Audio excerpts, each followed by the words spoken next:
E aí, pessoal, tudo bem? Hoje a gente vai falar sobre como fazer o eletrocardiograma de forma rápida, simples e sem errar, que é o mais importante. Então, o eletrocardiograma é um exame muito utilizado e ele é utilizado para gravar, para registrar a atividade elétrica cardíaca. Como que funciona? Então, quando a gente vai fazer este exame, a gente vai usar um aparelho eletrocardiógrafo, um aparelho que faz o ECG, e o papel milimetrado. Alguns aparelhos já vêm com esse papel dentro dele, então você vai só apertar e vai sair o rolo de papel, e outro você tem que colocar manualmente. De qualquer forma, esse papel é milimetrado, por isso que ele é específico para eletrocardiograma, porque depois, na hora da interpretação, vai ser necessário que você saiba o tamanho, né, e o tempo dessas ondas que vão aparecer aqui. Então, o papel é sempre específico. Não dá para fazer no papel A4, não dá para fazer em um papel que tenha uma milimetragem diferente do padronizado para o eletrocardiograma. Beleza? Tendo isso em mente, você vai estar lá com o seu material e aí você vai colocar o seu paciente em decúbito dorsal. É o mais recomendado. Paciente em decúbito dorsal, deitadinho, de costas, e você vai aplicar os eletrodos, que é onde que está aí a mágica, né? O eletrocardiograma faz o registro da atividade elétrica cardíaca de pontos específicos. Então, toda atividade elétrica gerada no coração é transmitida pelo corpo inteiro e, inclusive, pela pele. Então, os eletrodos captam essa atividade elétrica na pele e aí você tem a formação de um gráfico, que é esse gráfico aqui, que vai formar onda P, complexo QRS e onda T. E aí, a partir desse gráfico, são feitas as leituras de doenças, de anomalias que podem acontecer no ritmo, na perfusão, ou alteração eletrolítica, vários outros problemas aí, cardíacos e não cardíacos, sobrecargas e muitas outras coisas. Então, quando esse exame é bem realizado, você vai ter um aliado muito importante aí para a realização do seu plano de cuidado. Então, nós, como enfermeiros, precisamos saber fazer esse exame e saber a importância de que ele deva ser feito de forma muito assertiva. Então, a gente tem um aparelho aqui com 10 fios, com 10 eletrodos. Esses 10 eletrodos vão formar 12 derivações, tá? Então, ele tem 10 fios, 10 eletrodos, e vai formar 12 derivações, que é o ECG padrão. Então, eu posso fazer um ECG com menos derivações? Posso. É só eu tirar alguns eletrodos e fazer o eletrocardiograma só das derivações que eu quero. Eu posso fazer com mais derivações? Posso. É só eu mudar esse eletrodo de posição e eu vou ter derivações extras. Perfeito? Mas esse é o que é mais utilizado, amplamente mais utilizado, que é o padrão de 12 derivações. Então, a gente tem aqui primeiro, normalmente a gente começa pelo mais fácil, que são os eletrodos periféricos. Os eletrodos periféricos, são 4 eletrodos, fica um em cada membro, nos membros superiores e membros inferiores, e eles vão formar 6 derivações. Por quê? Na verdade, desses eletrodos aqui, vou passar o slide aqui, deixa eu passar mais um.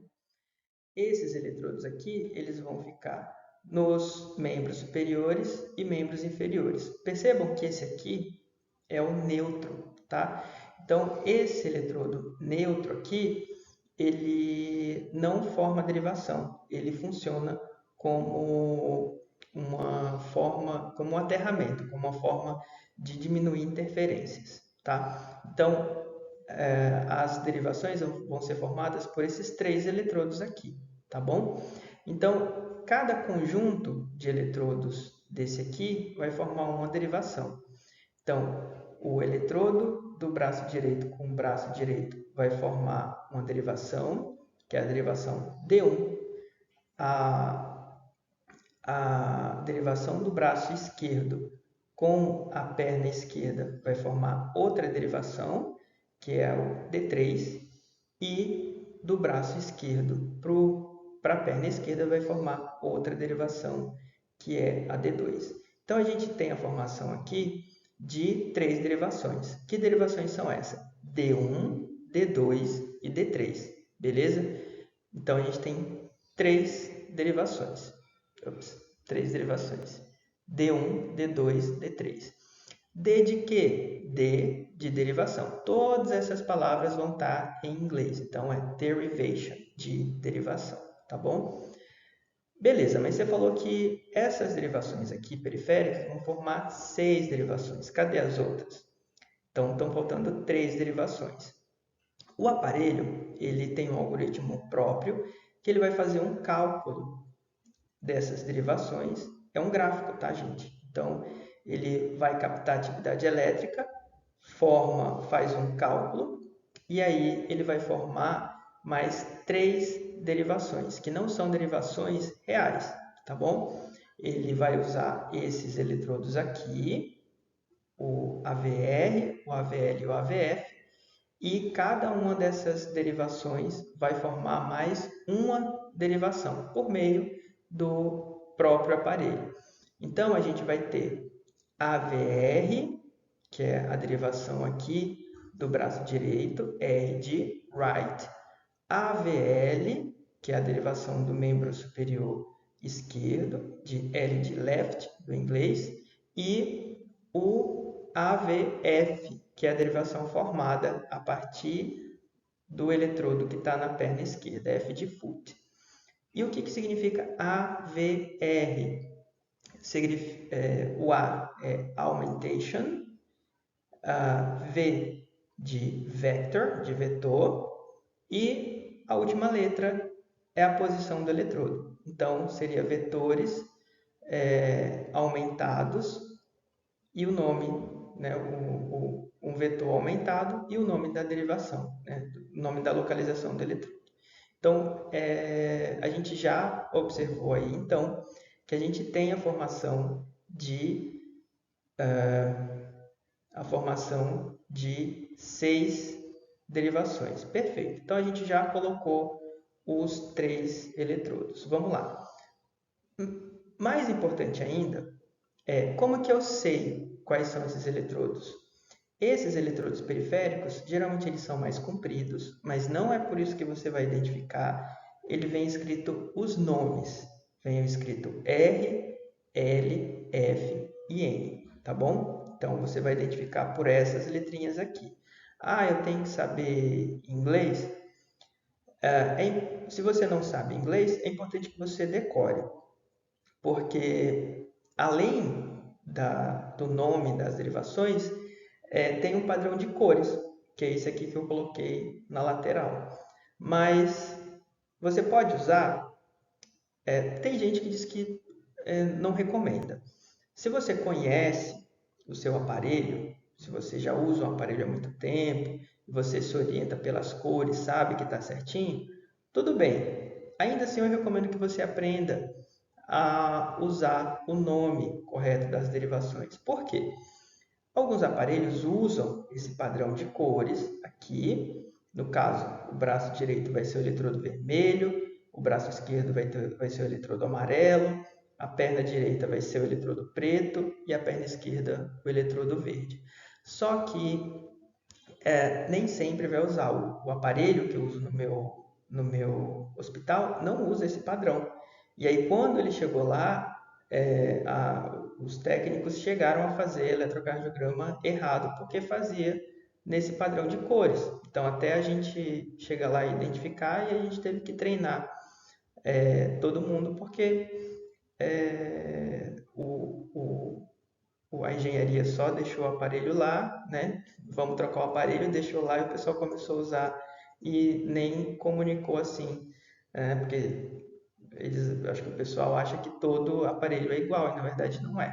Então, é muito importante que você saiba o nome das derivações, porque pode acontecer exatamente isso. Você está trabalhando com um aparelho diferente e você se perder na hora de posicionar os eletrodos. Então, sempre olha na derivação, tá bom? Lá nos eletrodos. Seguinte, a gente vai colocar então os eletrodos precordiais.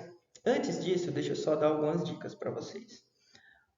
Os eletrodos eles podem ser colocados por meio de eletrodos autoadesivos, que é o mais recomendado, visto que são descartáveis, você usa uma vez, joga fora, ou uso de peras e pás. Independente se você está usando peras e pás ou eletrodos autoadesivos, você precisa realizar a limpeza da pele para tirar a oleosidade. Então, você precisa preparar a pele para que você consiga ter uma captação melhor da atividade elétrica, porque gordura impede a propagação da atividade elétrica. Então, você limpa e aí você coloca o eletrodo. Se for preciso, fazer uma esfoliação, pode pegar uma gaze seca, passar um pouquinho, é um pouquinho ardidinho para o paciente e coloca, tá bom? E aplica o eletrodo. Outra coisa muito importante, evitar a região de osso. Por isso que eu coloquei essa foto aqui. Eu acho que não vai aparecer mais. A pessoa em posição anatômica, você sempre vai evitar o osso, tá bom? Então, se você for colocar aqui na região interna do punho, então você vai evitar a parte da articulação, colocar um pouquinho mais para baixo, tá bom? Ah, professor, mas se tiver um acesso aqui, coloca um pouco mais na metade do braço. Ah, se o paciente tiver uma amputação de braço ou tiver uma ferida aqui, coloca mais em cima. Ah, se o paciente não tem braço, coloca na região infraclavicular.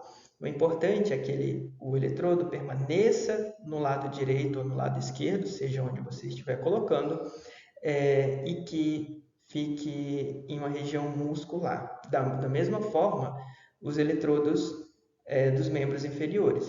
Coloca na região interna, né, mais medial da perna e em região de músculo, tá bom? Se tiver muito pelo, precisa fazer tricotomia? Sim, infelizmente, se tiver muito pelo, precisa fazer tricotomia, porque senão não vai aderir o eletrodo, tá bom? Então, da mesma forma, se tiver amputação, desarticulação da perna, você vai colocar aqui na região inferior do abdômen. O importante é que o eletrodo esteja na parte inferior e na mesma lateralidade que ele precisa ficar, tá bom? Então, vamos para o slide seguinte. Aí você vai colocar os eletrodos precordiais. Esses geralmente são mais difíceis, porque exige um pouco mais de precisão anatômica, tá? Então, os eletrodos precordiais, você vai usar, então, 6 eletrodos. Esses eletrodos, eles são unipolares. Então, diferente daqueles outros eletrodos que eu mostrei anteriormente, o conjunto de 2 eletrodos formava uma derivação, né? Que eu falei, braço direito, braço esquerdo forma a derivação D1. Aqui, cada eletrodo vai formar uma derivação. Então, por isso que a gente tem 6 eletrodos, cada um formando uma derivação. Então, ó, eu tenho 6 eletrodos precordiais, formando 6 derivações, e mais 4 eletrodos periféricos, formando mais 6 derivações. Por isso que a gente tem 12 derivações e 10 eletrodos. Então, a gente vai começar colocando os eletrodos V1 e V2. Geralmente, eles são os eletrodos vermelho e amarelo, mas como eu já disse anteriormente, nem sempre. Então, sempre olhe se ele está escrito V1, ele geralmente vem a identificação, tá? E aí você coloca aqui, mede a quantidade de espaços intercostais, verifica onde fica o externo, afasta ele ali pelo menos um dedo, né? Colocando um dedo que você não vai pegar uma régua para medir, mas geralmente um dedo lateral ao externo, ele não pode ficar em cima do externo, tá bom? E aí você coloca o eletrodo V1. Então, o V1 ele vai ficar no quarto espaço intercostal à direita do osso externo, tá bom? Então, por que ele fica no espaço intercostal? Porque ele não pode ficar em cima da costela, tá? Se ele ficar em cima da costela, pode ter interferências.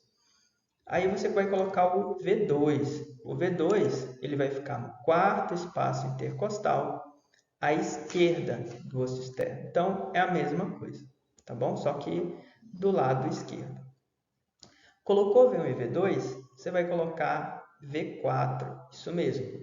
O V4 ele vai ficar no quinto espaço intercostal, na linha hemiclavicular esquerda. Então, você pega a clavícula aqui, do seu paciente, divide ela no meio e faz uma linha. Perfeito. Aqui é o quarto espaço intercostal, puxa um pouquinho mais para cá e aí conta onde que fica o quinto espaço intercostal, tá bom? E aí o V4 vai ficar exatamente aqui. Depois que você coloca o V4, você vai colocar o V3. E esse é fácil. É só você pegar aqui o meio caminho entre o V2 e o V4 e aplicar o V3. Perfeito. E aí você vai colocar o V6, tá? O V6 ele vai ficar na linha hemiaxilar esquerda. Então, no quinto espaço intercostal, então, ou seja, na mesma altura do V4, que você já mediu aqui, não precisa medir de novo. Na mesma altura do V4, você pega a linha da axila, divide no meio, aplica o eletrodo ali. Perfeito. E o V5, ele vai também ser muito fácil, na mesma linha do V4, né, e do V6, que é no quinto espaço intercostal. Aí você vai colocar entre o V4 e o V6 o V5. Então, está aí posicionado todos os eletrodos precordiais. Aí você me fala, nossa, mas professor Deilson, olha, você tem aqui um tórax super fácil de fazer. E eu falo para vocês, com mais de 10 anos de experiência em cardiologia, esse é um tórax muito fácil de fazer ECG. Só que o que vai aparecer para vocês, principalmente aluno, residente, vai ser aqueles pacientes cheios de pelo ou aquelas pacientes com as mamas grandes, volumosas. E aí como que você faz para lidar com isso? Ou então o paciente tem uma queimadura na região, que era para colocar o eletrodo, ou tem um curativo grande. E aí, como que você faz? Aqui a gente trabalha com o real, né? Porque esse aqui é o que eu mostro nessa foto aqui é o mundo ideal, mas o mundo real é o que aparece para a gente. Quando a gente tem essas variações de mamas muito volumosas, muito pelo, ou curativos grandes que não podem ser removidos, você vai posicionar o eletrodo o mais próximo possível, tá bom? Porque vai ser impossível você aplicar um eletrodo em um local de queimadura, tá? Então, você vai colocar lá no lugar queimado, impossível, tá bom? A mama, da mesma forma, às vezes o eletrodo não cola, não cola. E aí você precisa colocar um pouco mais abaixo, um pouco mais em cima. O importante é você talvez escrever que o eletrodo não foi posicionado exatamente no ponto certo, porque no momento da leitura isso pode ter algum impacto, tá bom? E tórax peludo, você precisa fazer a tricotomia. Conversa com o seu paciente, e aí você vai ter que fazer tricotomia, porque senão não vai colar, tá bom? A aplicação do eletrodo é um componente básico para que você faça um exame de qualidade, beleza? Outra coisa importante, uma dica importante, não precisa você retirar objetos metálicos, essas coisas não interferem, tá bom? Isso é muito batido, não precisa tirar todas as coisas que isso não interfere. Agora, se o paciente estiver mexendo, estiver com tremores, aparelhos eletrônicos ligados perto, pode interferir, tá? Então, isso pode dar algumas interferências. Uma coisa que pode te ajudar quando você tem algum eletrodo dando alguma interferência, é você colocar, pode ser água, ou soro fisiológico, e o pessoal usa bastante álcool também. Pode ser usado também. É um líquido que vai auxiliar na transmissão do impulso elétrico, tá? É importante também você conferir, se você estiver tendo muita interferência, os cabos, se eles estão bem conectados e o aterramento do aparelho. E outra coisa muito importante, se o aparelho está configurado de forma certa, tá bom? Configuração do aparelho, eu vou fazer um outro vídeo e a gente vai ver como que a gente configura para fazer um ECG de 12 derivações padrão, tá bom? Porque para fazer outros tipos de ECG, que não padrão, a gente vai utilizar configurações diferentes, perfeito? Então é isso, muito obrigado e compartilhe esse vídeo com seus colegas que também vão precisar dessas informações.